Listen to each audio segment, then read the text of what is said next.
Bonsoir à tous, je suis Hugo, je suis un chef de pôle du pôle Vision de Horizon.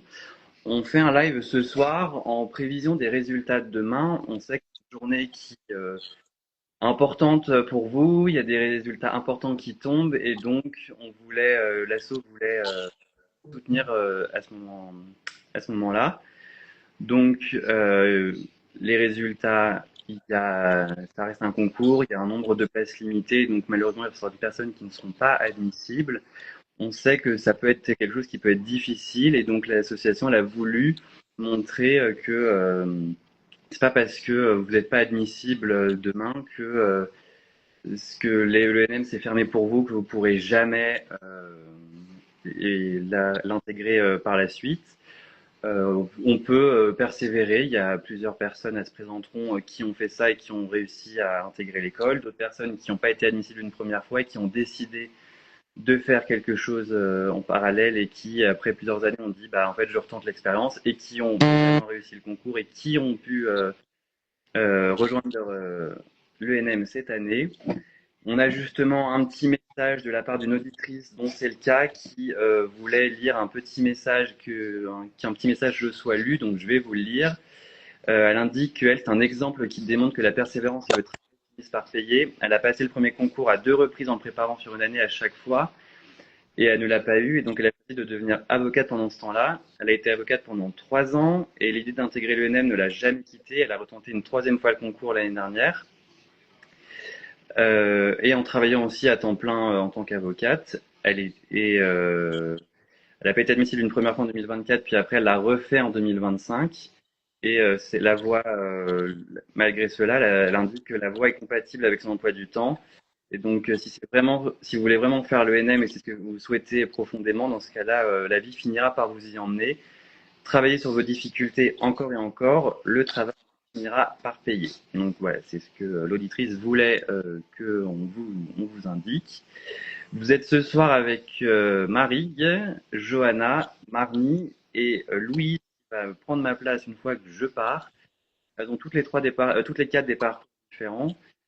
Yves va vous les présenter. N'hésitez pas si vous avez des questions dans le chat, on y répondra. Le live sera bien évidemment en rediffusion à l'issue.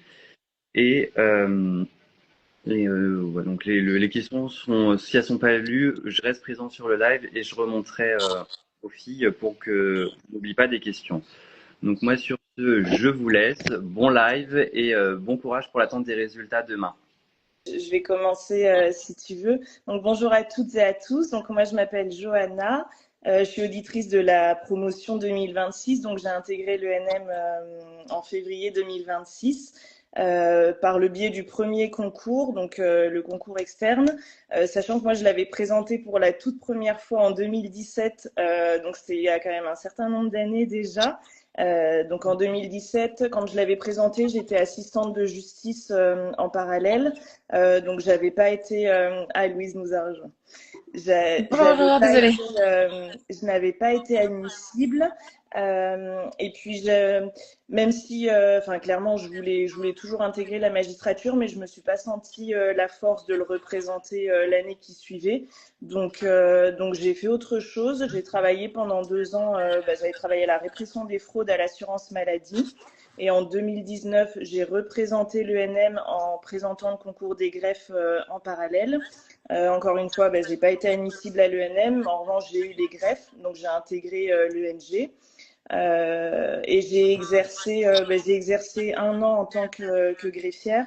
Et pendant mon année d'exercice de greffière, j'ai passé le concours de CEPIP parce que l'administration pénitentiaire m'intéressait. Et puis, en gardant cette idée d'intégrer la magistrature, je me disais que ça pouvait toujours être intéressant que de connaître l'administration pénitentiaire.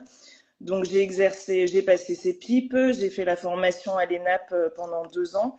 Et ensuite, j'ai commencé à exercer. J'ai exercé pendant, là j'allais entrer dans ma 3e année d'exercice et j'ai représenté l'ENM, mais toujours en externe parce que j'avais pas les années suffisantes pour le présenter en interne.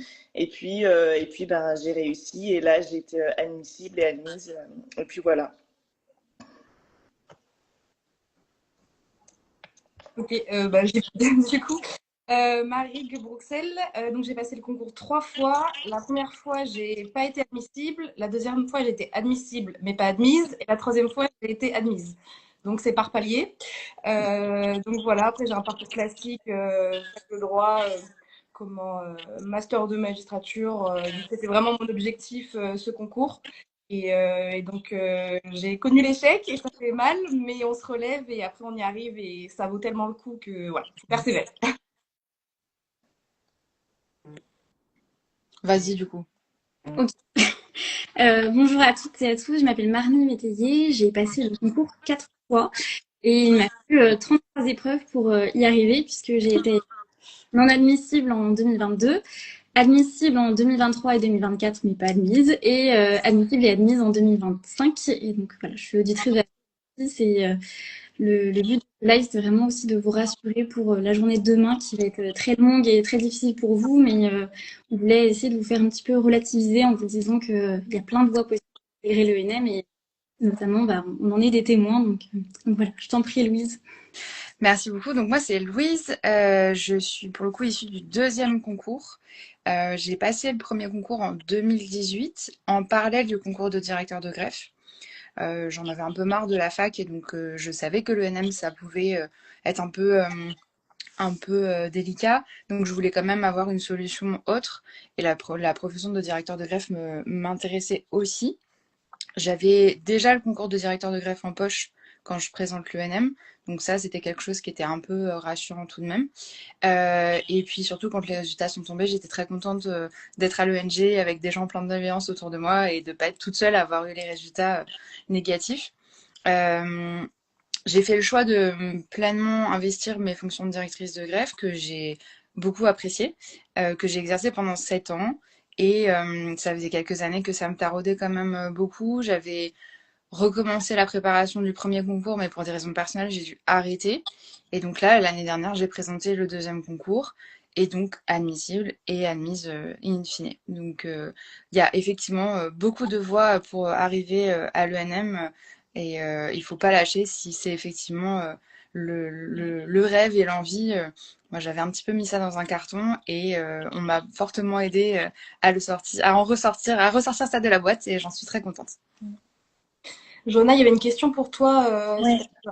Oui, j'ai vu si j'avais fait une préparation. Oui, j'ai fait une préparation là pour présenter le concours parce que donc je travaillais en tant que CEPIP en parallèle et ça faisait quand même quelques années que je l'avais pas présenté le concours parce que la dernière fois c'était en 2019, donc ça commençait à dater. Donc moi, ça me rassurait de faire une préparation et en l'état, ça a été complètement compatible avec mon métier en parallèle. J'avais demandé un 80% à mon administration.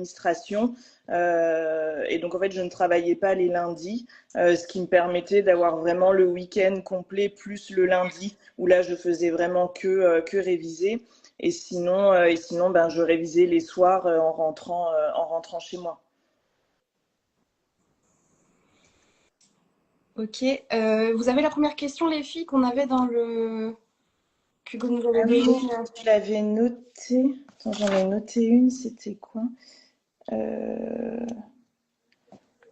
Sinon, il y a une autre question qui est tombée dans le chat. Comment aborder une 2e année de préparation? Au pire, les filles, du coup, si vous voulez prendre le relais. Je vais commencer.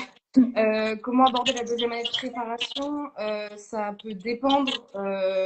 En fait, là, on va vous donner ce que nous, on a fait, mais il faut savoir que sur les 360 auditeurs, il y aura 360 façons différentes d'aborder la 2e année de prépa. Moi, je sais que quand je n'ai pas été admissible, dès qu'on a eu les résultats, dès le lendemain, je me suis tout de suite dit oh, faut absolument que je tourne, je me remets directement à travailler. Et en fait, finalement, j'ai pas réussi à me remettre directement à travailler. j'ai pris un mois de vacances et je me suis vraiment remise à travailler en septembre.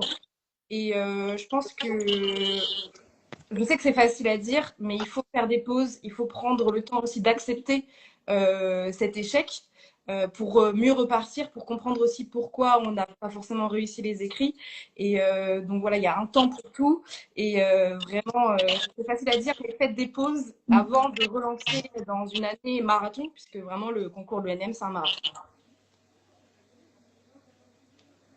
Oui. Moi, je sais pas si les filles voulaient rebondir là-dessus, mais enfin, je rejoins totalement Marie dans ce qu'elle vient de dire. C'est vrai que, enfin, il faut déjà clairement, il faut du temps pour le digérer quand on échoue.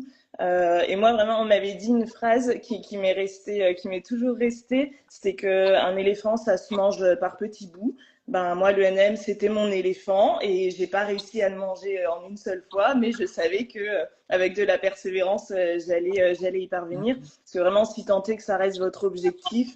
Et puis finalement, c'est ça aussi que ça peut permettre de mesurer les échecs.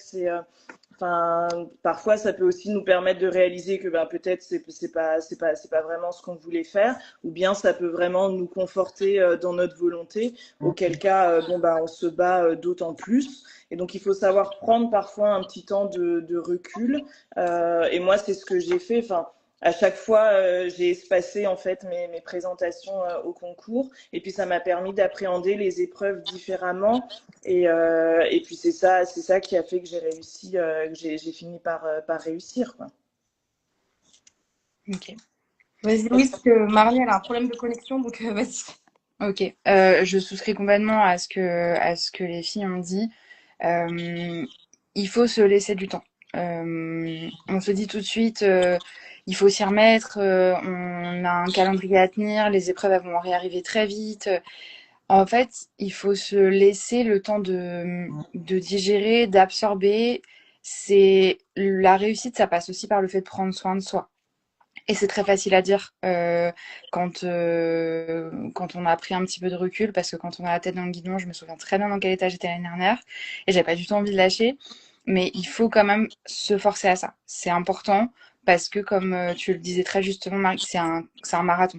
C'est pas un sprint. Et donc, si vous grillez toute votre énergie maintenant, ça va être très compliqué sur le long terme. Donc, laissez-vous ce temps-là de ok, c'est quand même un espoir déchu. C'est beaucoup de travail qui n'est pas à jeter, parce que c'est des bases quand même pour la suite, de toute façon. Tout ce que vous aurez engrangé et appris, ça vous servira pour après. Ne jamais penser que tout est à reprendre de zéro. Mais laissez-vous le temps quand même. Voilà, de respirer, de refaire des choses que vous avez peut-être plus le temps de faire avec le concours.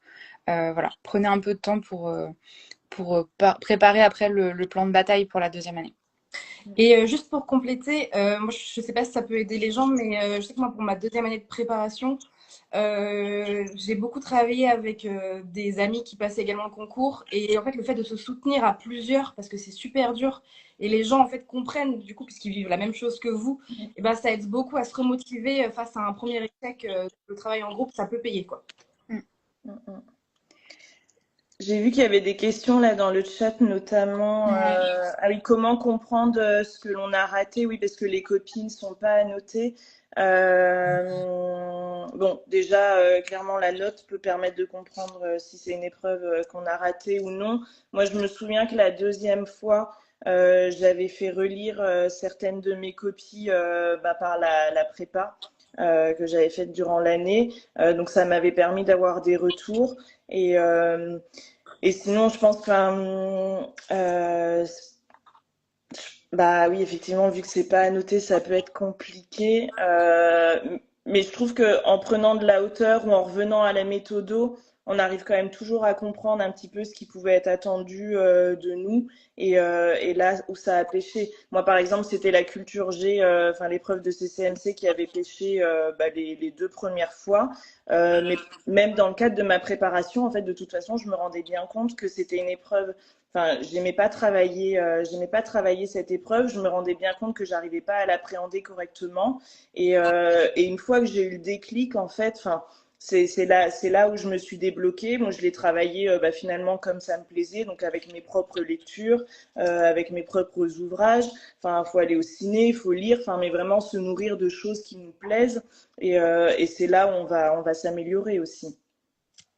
Et oui, par rapport à ça, je reviens encore une fois sur le travail de groupe, mais pour le coup, échanger avec les autres personnes qui ont passé le concours la même année que vous, demander leur copie aussi pour comparer, voir s'ils ont eu une meilleure note, regarder aussi les meilleures copies, parce que pour le coup, le NM est un site qui est très utile pour la préparation du concours, et donc ça vous permet aussi de voir un petit peu les points d'amélioration, les axes, parce que vous faites toujours forcément des bonnes choses. Après, c'est juste de l'amélioration qu'il faut avoir. Et puis il me semble qu'Horizon Magistrature a fait aussi un petit module avec nos copies, des petits conseils aussi. Ça peut être aussi quelque chose de complémentaire parce que pour le coup, le panel de copies peut être plus vaste. Donc d'aller voir en fait d'autres façons de rédiger, d'autres choses. Mais effectivement, le rapport du jury est un bon début quand même. Je me souviens qu'à la fac, quand on me disait il faut aller voir le rapport du jury, ça me mettait une pression de fou, mais en même temps, c'est vrai qu'il y a des éléments qui sont intéressants et c'est eux qui posent le cadre. Donc c'est important de savoir dans quel cadre on s'inscrit. C'est ça qui donne aussi des indications. Marnie, je ne sais pas si tu voulais dire quelque chose par rapport à ça. À vrai dire, j'ai pas entendu la question parce que C'était savoir comment savoir qu'est-ce qui a péché dans les copies, vu qu'il n'y a pas d'annotation sur les copies. eh bien, c'est assez compliqué, mais peut-être que vous avez dans vos proches, je sais pas, exister peut-être des magistrats ou même des professeurs qui accepteraient en fait de relire vos copies. Alors, ça peut être des profs de prépa, évidemment, mais parfois, on n'ose pas solliciter des personnes qui seraient ravies d'apporter un éclairage sur notre copie ou, comme disait Marie, des personnes qui ont préparé le concours en même temps que vous. Et je pense que c'est vraiment très important de se pencher sur ces copies pour mieux rebondir et identifier quelles sont les faiblesses. Et je vois également la réponse, enfin la question, pardon, de quand on tombe les notes et les copies. En réalité, vous aurez des notes dans les jours qui vont suivre les résultats pour les non admissibles, tandis que les admissibles ne connaîtront pas leurs notes avant les résultats d'admission. Et pour les copies, il me semble que c'est plusieurs semaines tout de même après les résultats. C'est pareil, c'est un lien qui vous est envoyé pour que vous puissiez télécharger vos copies. Avec votre numéro de candidat, vous allez, je crois que c'est sur le site de mémoire, c'est sur le site de l'ENM. Donc vous les récupérez effectivement, comme tu dis, Marnie, un petit peu plus tard. Les notes, vous les avez tout de suite, mais les copies, c'est comme tu dis, quelques semaines plus tard à peu près, de mémoire. Et dans tous les cas, c'est pas grave si vous regardez pas vos copies tout de suite, dans la mesure où vraiment, on vous conseille toutes, je pense, de prendre quelques semaines de vacances, pour reprendre des forces et pas vous y remettre tout de suite parce que je pense pas que ce soit le moment où vous soyez le plus efficace. Donc, Tout à fait. Il y avait deux questions qui se ressemblaient un tout petit peu avant par rapport à la compatibilité entre une prépa et un temps plein, les métiers respectifs. Du coup, Johanna, je sais pas si tu veux redire un petit mot dessus. Alors, clairement, je vais pas vous mentir, c'est difficile et ça demande une sacrée organisation. Moi, ce que je faisais, donc j'avais demandé un 80%, comme je l'ai dit, donc je travaillais pas un jour dans la semaine. Et donc, et en général, d'ailleurs, oui, le samedi, dimanche, je privilégiais les entraînements. Je faisais beaucoup d'entraînements et pour le coup, bien plus que ce que j'avais pu faire les 2 fois précédentes. Et je pense que c'est ça qui m'a servi aussi cette année.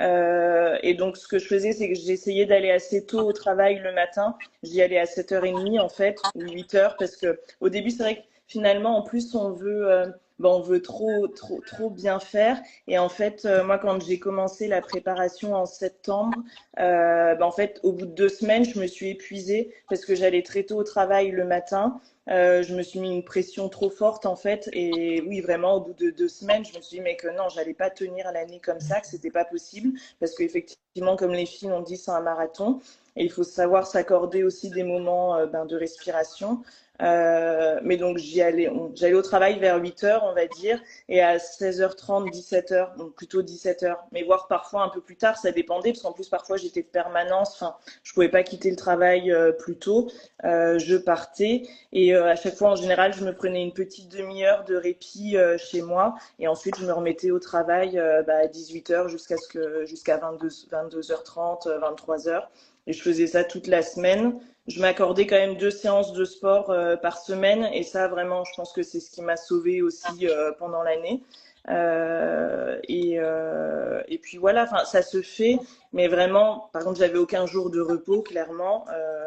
Je travaillais vraiment tous les jours, mais ça se fait vraiment. Il faut être organisé, il faut être régulier et s'accorder quand même des moments. Moi je sais que j'allais quand même beaucoup au cinéma.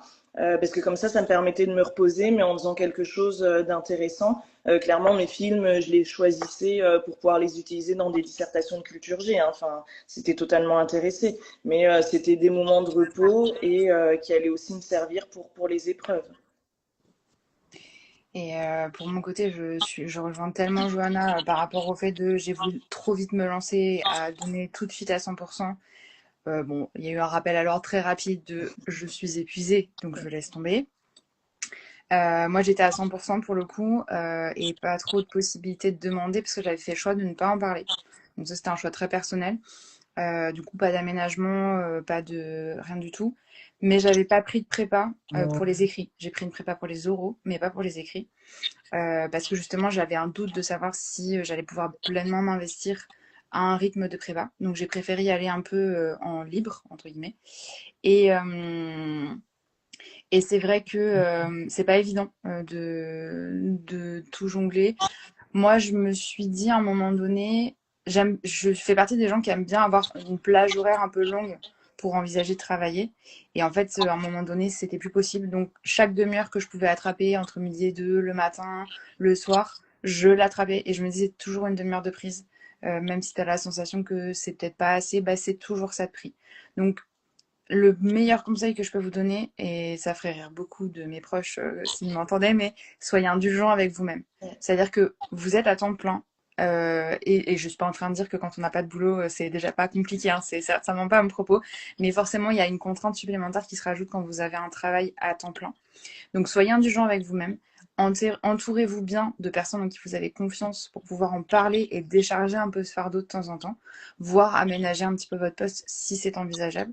Si ça ne l'est pas, gardez ce leitmotiv d'être indulgent avec vous-même. Prenez un temps dès que vous en avez un petit peu pour travailler, mais effectivement, c'est une année à beaucoup de sacrifices parce que les temps qu'on aurait de repos par rapport à un boulot normal, on les passe en fait finalement à réviser. Donc c'est vrai que ça a été une année assez épuisante, à tel point qu'à un moment donné, moi, mon corps, il a lâché. Je me suis tapé la grippe comme jamais j'avais eu de ma vie. Pendant 2 semaines, ça m'a couché. Bah là, clairement, ça a été 2 semaines où j'ai pas révisé du tout. Bon, bah j'y suis quand même allée. J'ai repris après derrière le rythme et puis ça s'est fait. Donc c'est faisable. Je suis pas Wonder Woman, donc c'est pas du tout, c'est pas au-delà de la portée, mais il faut garder toujours cette idée de soyez indulgent avec vous-même et essayer de vous ménager, comme disait Johanna, des temps qui vous sont personnels, le sport, la musique, peu importe, mais des temps qui vous sont personnels. Moi, j'allais à la musique, du coup, ça me faisait du bien. Ou du coup, on parle pas de concours, on parle de rien et juste on fait quelque chose qui nous fait du bien. Voilà, c'est important. C'est pas évident, mais c'est faisable. Voilà, le message d'espoir. On va dire ça comme ça. Je peux également rajouter mon expérience qui, pour le coup, est tout à fait différente de la vôtre. Parce que donc, la dernière année, c'est qui a fonctionné de mon côté. J'y suis allée sans réviser les écrits.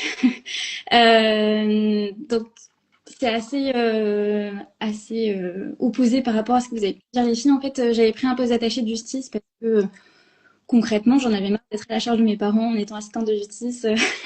Et je voulais juste évoluer parce que j'avais aussi marre du fait de me contraindre dans ce que je voulais faire à chaque fois au résultat du concours. Donc j'attendais toujours les résultats pour savoir ce que j'allais faire ensuite. Et donc là, je me suis dit, bah tant pis, je prends un peu d'attaché de justice. Et au final, j'ai fait du premier concours mon plan B avec en plan A le concours professionnel à l'issue des 3 années d'expérience comme attaché de justice.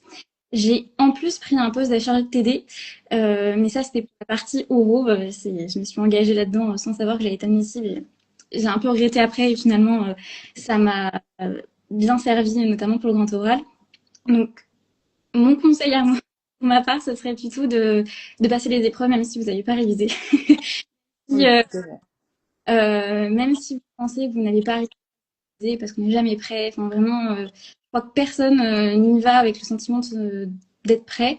Et puis surtout, chaque expérience professionnelle que vous avez glanée par-ci par-là va vous servir in fine. Donc, c'est pas forcément du temps de perdu, même si de fait, vous avez moins de temps que d'autres personnes pour réviser. Ça se fait tout de même. Moi, je suis assez admirative des filles qui à réviser tous les soirs et le week-end, pour ma part, enfin, vraiment, j'ai pris mon poste, j'ai un peu fatiguée parce que c'est toujours compliqué une prise de poste, donc je l'ai pris en mois de mars et après, bah, j'arrivais pas à motiver, à réviser, alors que j'avais pourtant des personnes autour de moi qui faisaient le concours, mais c'était difficile de me mettre dedans. Et au final, c'est aussi l'année où je me suis mis le moins la pression et je pense que c'est ça qui a fait que ça a fonctionné cette année-là. Alors, j'ai pas eu les meilleures notes des années précédentes. Enfin, en termes de moyenne aux écrits, c'était bien moins bien. Enfin, c'était bien moins que les années précédentes. Mais en fait, c'est pas grave. Le tout, c'est que ça passe. Et en revanche, l'organisation pour les oraux, c'était que j'ai pris tous mes congés de l'année. Donc, je me suis créé un rythme d'assistant de justice en travaillant 2 à 3 jours par semaine pour pouvoir réviser les oraux pendant l'été et le mois de septembre. J'ai été que assistant, entre guillemets, que assistante de justice. Donc, c'est vrai que 2 jours par semaine, je voyais, il y avait quelqu'un qui disait dans le chat, déjà, avec 2 jours, on a l'impression qu'on a moins le temps de travailler. Mais en fait, d'être assistant de justice, c'est une bouffée d'air et de connaissances aussi avec les magistrats avec lesquels vous travaillez. Et puis, par exemple, je sais que quand j'ai fait le concours, j'ai beaucoup demandé aux magistrats avec lesquels je travaillais, mais vous, comment ça s'est passé? Et en fait, on se rend compte que la plupart des gens ne l'ont pas eu du premier coup, on l'ont passé plusieurs fois, voire ont eu les parcours voilà, en faisant autre chose avant et en y revenant. Et en fait, on se rend compte que voilà, c'est normal de pas normal. Enfin, c'est OK d'échouer et de recommencer. Le plus important, c'est justement d'y retourner si c'est vraiment ce qu'on a envie de faire parce que vraiment, il y a de tous les profils à l'UNM et bon, il y a plus de gens qui n'ont pas réussi du premier coup, quoi. Ah, clairement. Clairement. Et c'est ce qui fait aussi la richesse du corps, hein. C'est qu'on vient tous, toutes et tous avec des parcours différents, avec des expériences différentes. Et puis c'est ça aussi que le jury va apprécier finalement. Enfin, et puis alors certes, on a moins de temps pour travailler, enfin pour réviser quand on travaille en parallèle. Et dans le même temps, bah, enfin, on est nourri de quelque chose d'autre et du coup. Enfin, moi, je sais que les révisions, elles étaient, je les subissais beaucoup moins grâce au travail que je faisais au quotidien, en fait. Et puis en plus, moi, j'aime beaucoup apprendre, etc. Donc en plus, ça me faisait plaisir limite de réviser quand je rentrais chez moi le soir. Bon, je dis pas que j'étais pas fatiguée, hein, mais dans l'ensemble, ça me faisait plaisir et en vrai, j'avais envie d'y aller. Et c'est ça aussi. Enfin, les expériences qu'on va engranger comme ça, enfin, c'est ça qui fait la différence à la fin.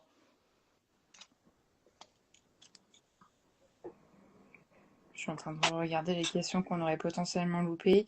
Il y avait une question, comment reprendre de l'énergie pour une deuxième année de prépa? Faut respirer un grand coup. Ouais. Bon. Voilà. On l'a déjà dit un petit peu tout à l'heure, effectivement. Vraiment, cette pause, sacralisez-la. Sacralisez-la, faites autre chose, laissez-vous un peu tranquille pendant quelques semaines. Ne vous dites jamais que c'est du temps perdu. Voilà, je pense qu'on avait un petit peu... Il y avait une question aussi, la deuxième année, vous repreniez vos polis de l'année précédente ou vous utilisiez de nouveaux outils avec une nouvelle prépa ou un IEJ? Moi, la deuxième année, j'avais repris les polis de... Donc la deuxième année, moi, c'était en 2019, j'avais repris mes polis de 2017. En revanche, là, quand je l'ai repassé en 2025, j'avais repris une prépa, hein, parce que ça datait trop, du coup. Moi, pour ma part, j'en avais pas mal discuté. Donc, j'avais mes polis de l'année 2023.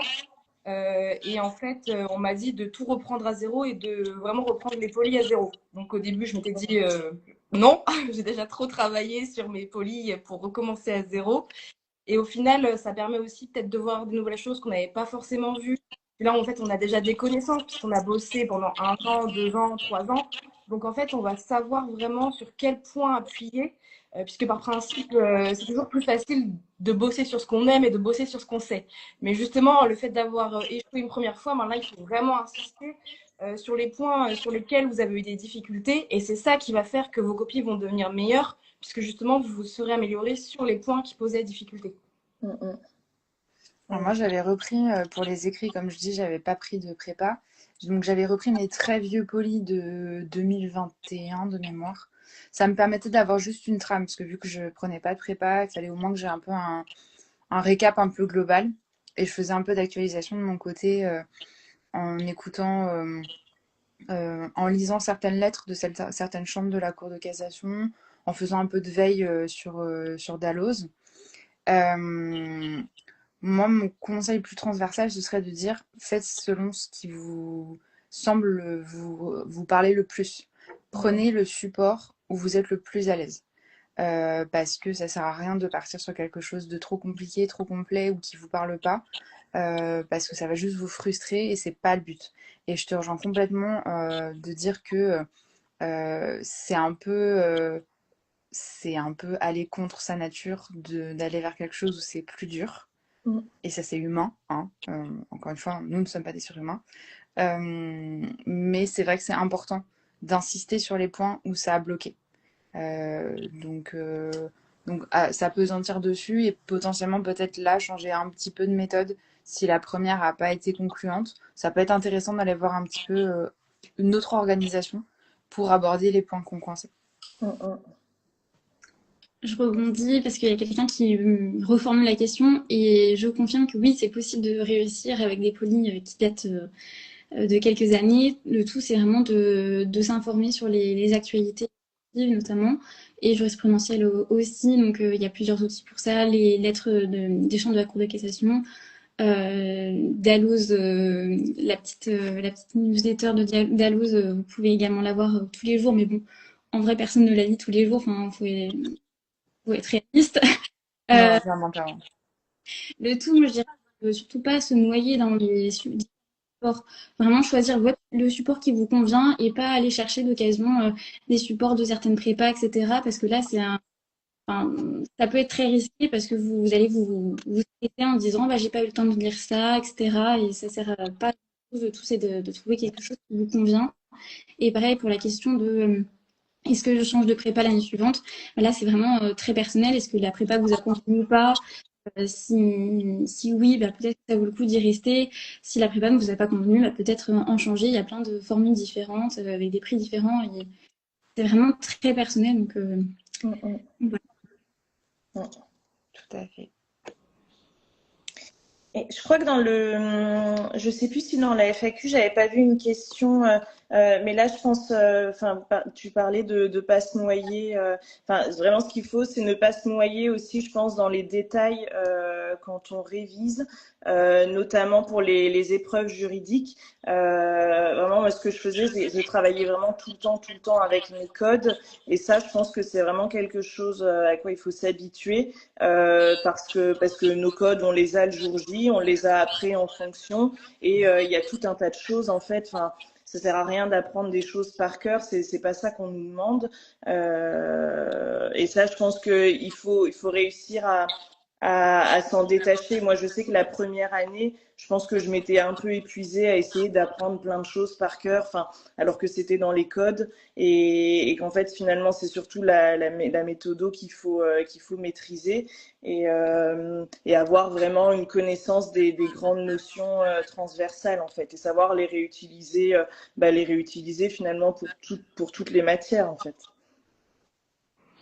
Du coup, il y avait une question, vous faisiez plus d'entraînement la deuxième et la troisième année? Oui. Ouais, carrément. En fait, ça a été la grosse différence pour moi entre le premier concours où je l'avais pas forcément abordé de manière stratégique, et je rejoins un peu ce que tu disais, Johanna, de dire je me suis un peu trop noyée dans faut retenir plein de choses, des JP et tout. Il y a plein de trucs qui sont dans le code, et comme tu dis, il faut vraiment avoir les grandes lignes parce que c'est ça qui va vous guider, en fait, peu importe le sujet qui tombe et peu importe la matière. Et les entraînements, oui, parce qu'en fait, c'est en se confrontant à des sujets, c'est en essayant d'écrire que on se dit ah oui d'accord ok je vois où potentiellement mon raisonnement il pourrait s'achoper. Tous les ans, moi je regardais toutes les années où j'ai été directrice de greffe, je regardais toujours le sujet de culture générale. Et il y a des sujets qui me parlaient vachement. Ils me disaient oh mais c'est trop bien comme sujet. Et, euh, et en fait, bah, quand j'ai dû repréparer pour le deuxième là, ah oui mais en fait c'est pas la même chose d'avoir quelques idées comme ça et de les organiser réellement sur le papier. Donc c'est à vous contraindre en fait à être face à cet exercice-là et à le réaliser que vous allez progresser et que vous serez plus à l'aise le jour J. Donc oui, plus d'entraînement et peut-être parfois laisser un petit peu les polis de côté. Vous les avez déjà bien travaillés la première année, voire la deuxième année. Lancez-vous sur les entraînements. C'est comme ça que vous acquérez aussi de l'assurance pour le jour J. Il y avait aussi une question, il me semble, dans la FAQ, c'était comment y retourner après un premier échec, deuxième échec, comment continuer à vouloir y aller alors que on a connu justement ces difficultés. Et moi, ce que je me dis, c'est que en fait, si ça l'a pas fait cette année-là, c'est que ça devait pas le faire. Si vous avez tout donné et que en fait, vous avez aucun regret, c'est que toute bonne chose arrive au bon moment. Et donc, il faut se dire que si c'est vraiment ce qu'on a envie de faire, et ben, il faut recommencer, il faut continuer. Et encore une fois, que ce soit par la porte ou par la fenêtre, vous pourrez y arriver. Et donc c'est ça qu'il faut se dire, c'est que quand ça va pas, quand on est en difficulté, il faut en parler aussi, parce que c'est important. Je sais qu'on est plusieurs, notamment à être allé voir des psychologues parce que c'est important, il faut en parler. La santé mentale dans ce genre de concours, c'est très important. Et donc voilà, il faut en parler. Et, il faut vraiment avoir un cadre qui permet d'être rassurant.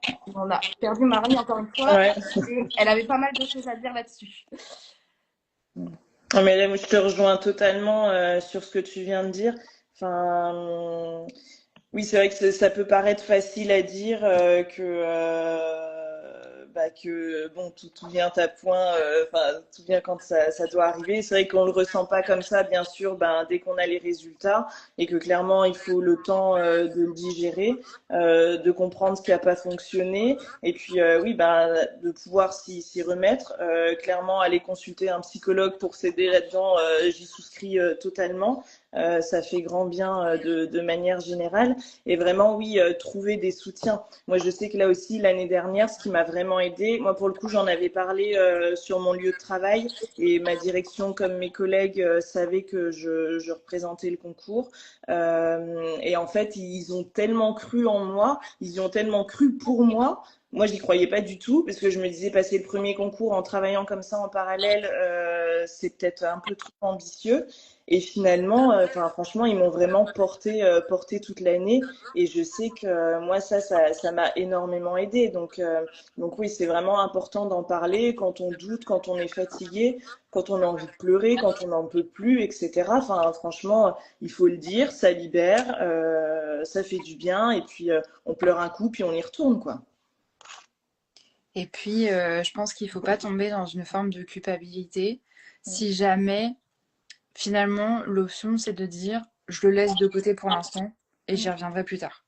Johanna comme moi, on est du coup, mais on est très nombreux, hein, on est loin d'être les seuls dans ce cas-là. Il y avait le texte de Malini qui avait été lu au tout début du live. On est très nombreux en fait à avoir dit on va bifurquer, tant pis, et puis on y reviendra plus tard. C'est pas un échec. Non. Tout ce que vous allez faire après derrière va vous nourrir. Et ça aussi, ça compte après derrière pour les oraux, pour comment on aborde le concours. Donc, si finalement vous dites, moi là c'est bon, je suis rincée, j'en ai marre, j'en ai soupé, je veux faire autre chose, faites-le. Faites-le et puis reprenez le NM derrière quelques années plus tard. C'est tout à fait faisable aussi. Nous, notre doyen de promo, il a 48, je crois, Grégory. Ouais, c'est ça. 48 ans. On a des personnes, c'était leur rêve, je pense à Catherine notamment, c'était un truc qu'elle voulait absolument faire un jour. Elle est devenue prof d'italien, parce qu'il n'a a priori pas grand-chose à voir, et du coup, elle se relance là-dedans. Moi, je trouve ça extraordinaire comme parcours. Donc, vraiment, si vous êtes à saturation, ce qui s'entend, c'est un concours vraiment dur. Si c'est votre deuxième, troisième, quatrième tentative, voilà, ça s'entend aussi. Donc, si c'est ça que vous avez envie de faire, on rechausse les crampons, on y va, on prend du soutien, de la bonne énergie autour de soi, on prend soin de soi. Si finalement on se dit stop, ça suffit, et ben on trouve un plan B et puis on se relancera après derrière. Ça arrivera plus tard. Et puis justement, par rapport à ce plan B, bah, comme j'ai passé le premier concours, moi, j'avais pas de plan B, entre guillemets, parce que je voulais vraiment être magistrat. Et je pense que j'ai commencé à me sentir mieux dans ma prépa en le passant 3 fois quand j'ai commencé à dédramatiser mon plan B. En me disant, bon, bah voilà, potentiellement, cette année, je l'ai de nouveau pas. Qu'est-ce que je vais faire? Eh ben, un poste d'attaché de justice, ça va être super. Je vais apprendre plein de choses. Ça va me mettre dans le monde de judiciaire et c'est ce que je voulais. Et donc, je pense que c'est aussi, même si forcément on est toujours à fond quand on passe le concours, mais c'est d'accepter vraiment que potentiellement il y a quelque chose d'autre derrière. Et c'est facile à dire quand on l'a, mais c'est pas la fin du monde. On joue pas nos vies. Alors, certes, notre vie professionnelle, mais il faut aussi se rendre compte que ça sert à rien de se gâcher la vie pour ça. Mais voilà, il faut vraiment s'écouter et accepter potentiellement son plan B. Manu, Ah. Oui, alors je suis désolée, vraiment, mon téléphone n'est pas tout jeune et donc il prend des coups de chaud. Actuellement, il a un pack de glace derrière lui pour tenir le choc. Euh, alors, je vois juste une question sur les arguments qu'on pourrait soutenir à quelqu'un qui n'a pas le concours, et il y en a plein. Je vais presque vous dire que je suis heureuse de ne pas avoir eu le concours la première fois.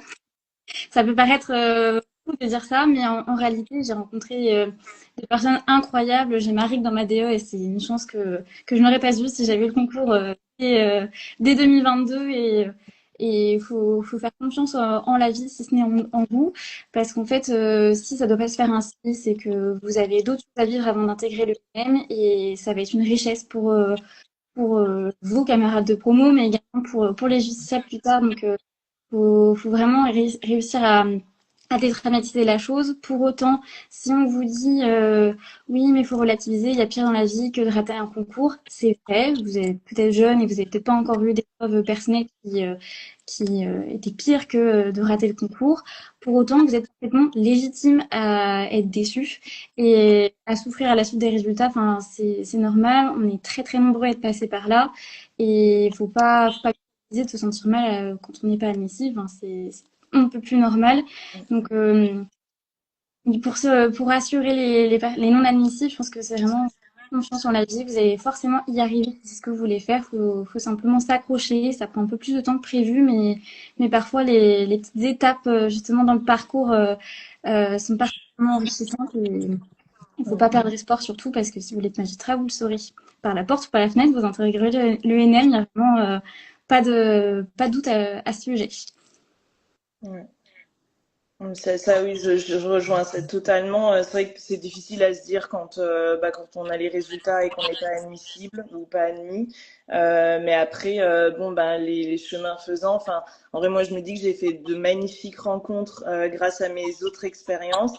Bien sûr que j'aurais pas fait si j'avais pas fait greffière et CEPIP. Et j'ai fait des très belles rencontres, qu'elles soient personnelles ou professionnelles.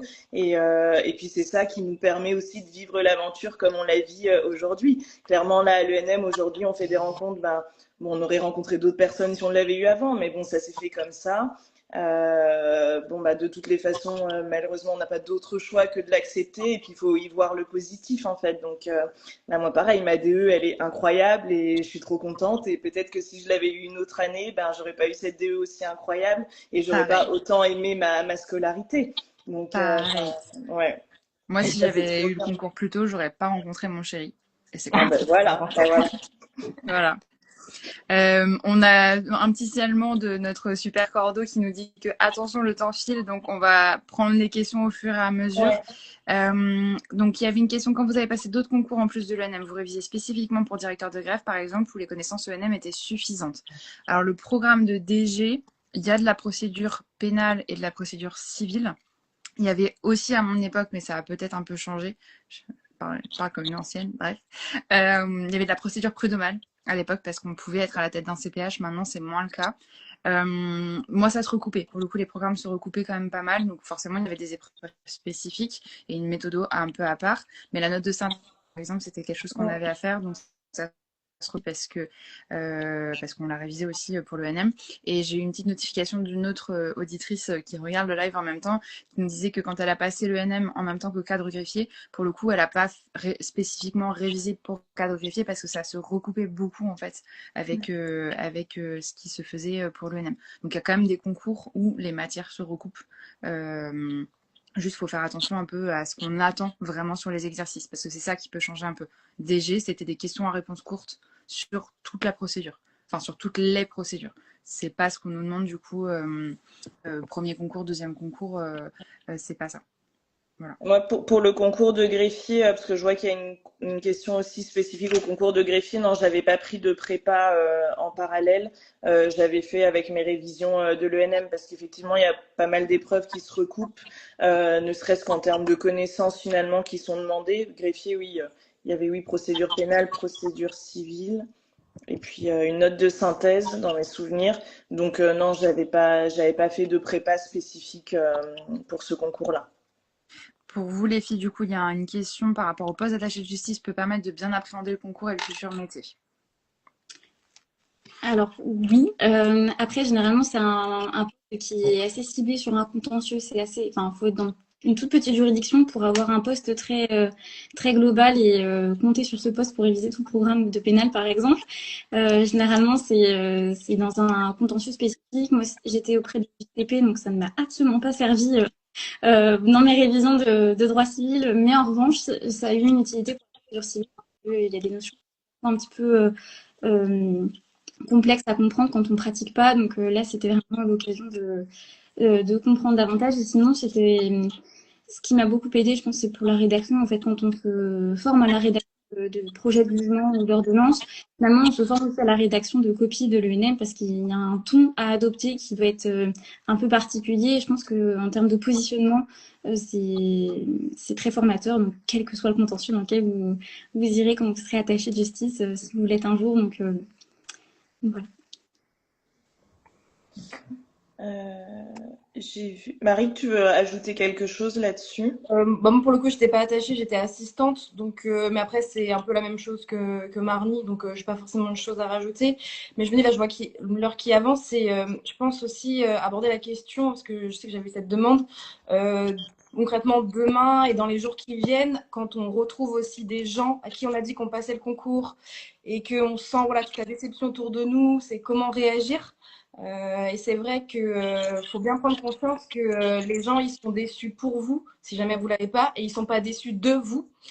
Et, il faut vraiment l'accepter parce que je sais pour l'avoir vécu que quand on retourne travailler au tribunal, tout le monde sait qu'on passait le concours et qu'on l'a pas et qu'on doit dire qu'on nous demande ça va. Bon oui, on dit oui, mais en fait ça va pas. Donc en fait c'est tout ça aussi de se dire que les gens ils sont vraiment déçus pour nous quoi. Ouais. Moi, je nuancerais un peu et je dirais que vous avez aussi le droit de dire que ça va pas. Vous avez des adultes en face de vous et vous avez le droit de dire bah là ça va pas, là j'ai pas envie d'en parler. Vous pouvez avoir des personnes avec qui vous avez envie d'en parler. Ah. Pour une fois que c'est pas moi. Dans le milieu du tribunal. Ça a dû couper, je pense. Ouais, il y a eu une petite Désolée. Si vous travaillez dans un milieu du tribunal, bah, les gens savent en fait. Donc autorisez-vous aussi à dire j'ai pas forcément envie d'en parler. Personne vous en voudra. Personne ne vous en tiendra rigueur. Nous, tous les ans, on avait des gens qui le tentaient.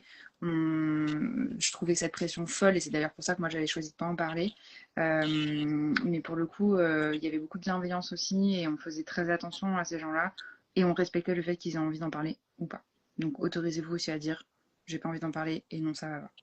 Clairement.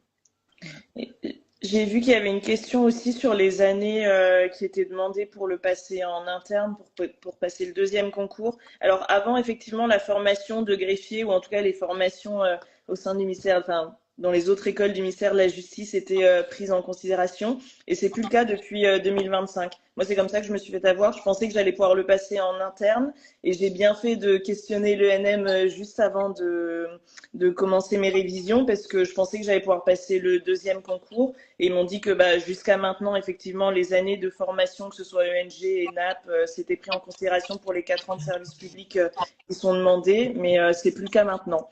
Donc non, il y a vraiment que les années de titularisation effective qui comptent. Ok. Je viens de voir passer une question qui a été republiée par Hugo. Est-ce que vous conseillez d'être attaché au AJ pour la deuxième année? Bon, ça, je pense que les filles, du coup, vous y avez plutôt répondu. Au contraire, c'est ça nourrit beaucoup et vous êtes en contact avec des magistrats. Donc, il y a aussi des choses qui infusent sans vous en rendre compte. En tout cas, c'est souvent le retour que j'entends des AJ et des attachés.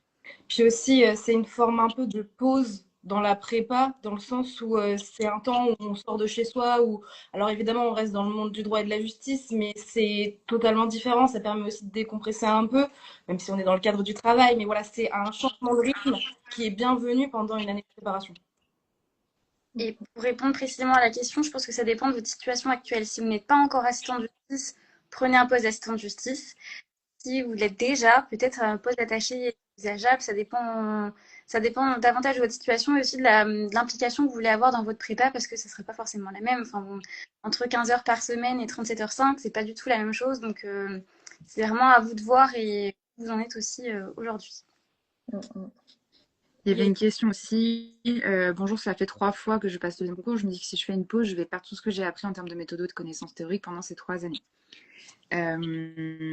C'est une question à laquelle, en fait, malheureusement, il n'y a que vous qui pouvez répondre, de savoir si oui, vous avez encore du jus ou non, c'est plus possible. C'est ça pour moi qui est déterminant. Vous oublierez jamais complètement. Il y a des choses qui reviennent. Donc moi, je l'ai passé une première fois en 2018. Je le repasse en 2025. En fait, il y a des choses qui sont revenues. Il y a des notions phares en fait qu'on n'oublie pas et c'est celles-ci en fait qui comptent. Le détail de savoir maintenant il faut un avocat présent à la garde à vue dès la première heure ou pas, les régimes spécifiques, le mineur c'est quoi le statut, parce qu'il y a eu beaucoup d'évolutions. Tout ça en fait vous l'aurez engrangeré et la méthode aussi en fait elle reste imprimée quand même, ça n'est jamais pour rien. Donc ce sera pas une perte sèche, c'est sûr que il y aura un moment de relance par rapport à l'énergie pour reprendre le concours quelques années plus tard. Moi, c'est en tout cas comme ça que je l'ai vécu quand je suis repartie dedans l'année dernière. Mais après, c'est à vous de jauger pour le coup si oui ou non vous allez pouvoir tenir, toujours dans une idée que préparation de concours, c'est un marathon. Et oui, Hugo, on rappellera l'adresse, t'en fais pas. Je le dis tout de suite comme ça, on n'oublie pas. Si jamais il y a des questions auxquelles on n'a pas répondu, vous pouvez adresser des mails à l'association. Il y aura toujours des gens derrière la boîte tout l'été. Et donc l'adresse mail, c'est tout en minuscule, tout en attaché, horizonmagistrature.entraide au singulier @outlook.fr. Je crois que je me suis pas plantée. Je crois. Je vais quand même aller sur toi. Moi, je suis pas calée sur l'adresse mail.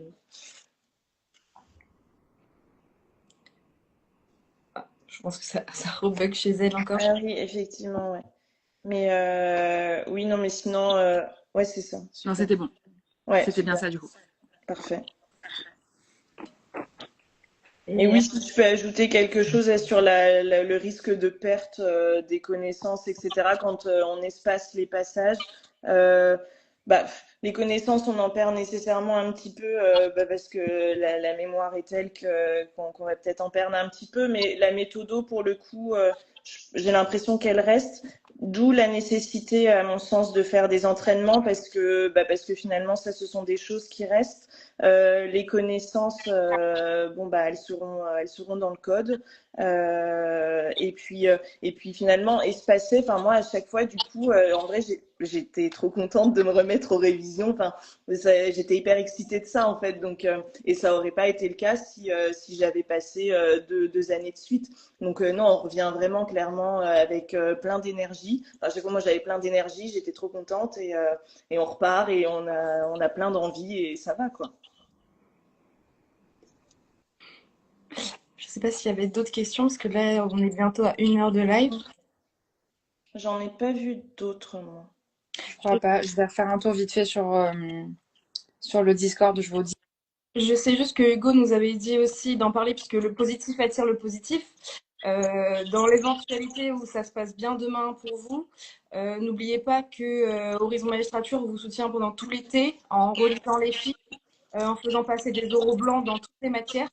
Donc à partir de ce moment-là, il ne faudra pas hésiter voilà, à nous contacter pour qu'on vous aide tout au long de l'été dans cette période tout aussi difficile des oraux. Donc voilà, il ne faudra pas hésiter. Et puis comme on croit tous en vous, voilà, le positif attire le positif. Ouais. Oui, nous, on reste disponible tout l'été, donc n'hésitez pas. Je pense qu'on a toutes bénéficié du soutien. Enfin, pas, je sais pas, mais en tout cas, j'ai bénéficié du soutien d'Horizon Magistrature l'année dernière quand je préparais le concours. Et vraiment, ça m'a fait beaucoup de bien. Donc, on sera là aussi pour vous soutenir. On croit en vous, plein de courage pour l'annonce des résultats. On sait à quel... Et puis, ouais, vous souhaitez bon courage pour demain. On pensera tous très fort à vous. On sait très bien dans quel état on était l'année dernière. Donc, on pense tous très fort à vous. Si ça marche pas, sachez qu'on est de tout cœur avec vous et ça n'est pas une fin en soi. C'est ça qu'il faut retenir et que finalement, vous avez un merveilleux été qui s'ouvre à vous. Voilà, peut-être moi, c'est ça qui m'avait motivée en me disant au moins j'aurai des vraies vacances si jamais ça marche pas. Et si ça marche, félicitations à vous et n'hésitez pas à suivre l'actualité d'Horizon Magistrature pour nous envoyer les fiches à relire, pour les simulations d'oraux, voilà. Ouais. Oui, et surtout, gardez bien en tête que ce résultat ne vous définit pas, ça définit seulement la manière dont vous avez été évalué sur le travail rendu pendant une semaine sur des sujets donnés et en comparaison avec d'autres candidats. Enfin, ça définit vraiment pas ni la qualité de votre travail, ni votre personne. Ça va être difficile parce qu'en termes de confiance en soi, c'est un coup, mais vraiment, vous allez en sortir fort parce que c'est des épreuves qui forgent et je pense notamment à une reco que m'a demandé d'indiquer une auditrice et que j'ai également lu et que j'ai beaucoup apprécié. Ça s'appelle Les Vertus de l'échec de Charles Pépin. C'est un tout petit livre que vous avez presque le temps de lire demain, mais bon, le mood de demain, c'est plutôt de se changer les idées. Et vraiment, c'est un tout petit livre qui donne plein d'exemples de personnalités très, entre guillemets, réussies dans la vie et qui, pour autant, ont échoué souvent à de plusieurs reprises avant d'aboutir avant que leurs objectifs aboutissent. Donc, gardez confiance en vous et tout cœur avec vous, que vous soyez admissible ou pas. L'adresse mail qui a été rappelée tout à l'heure par Louise est à votre disposition. Bon courage. Plein de courage à vous. Bon, les filles ont tout dit, hein, donc j'ai rien à ajouter, mais plein de courage, force à vous. Quoi qu'il en soit, ça va aller, ça prendra plus ou moins de temps, mais ça ira, on s'en relève et puis les choses finissent toujours par arriver si elles doivent arriver. Ouais. Et puis moi, pour mon petit dernier mot de la fin, c'est ça vaut tellement le coup qu'il faut se raccrocher à ça. C'est vraiment un métier exceptionnel avec des gens exceptionnels et donc il faut continuer à s'accrocher à ça parce que c'est aussi ça qui nous porte. C'est le fait de se dire qu'on a envie de faire ça et dans les moments difficiles, c'est de se rappeler à quel point ce métier est incroyable. Voilà. Ouais. C'était un très beau mot de la fin. Merci. Merveilleux. Voilà, donc je pense qu'on peut couper le live. Finalement, on va enregistrer cette petite partie puisque Marnie a fait une petite reco livre. Et c'est toujours du bien d'avoir de la pensée positive pour la fin. Voilà, et les filles, bonnes vacances. Ouais, bonnes vacances. Ouais, bonnes vacances. Et puis on se retrouve fin août. On va reprendre des forces cet été. Et plein de courage à ceux qui attendent les résultats surtout. Et plein de courage pour les révisions. Voilà. Merci. Bonne soirée à tous. Merci à vous. Au revoir. Salut.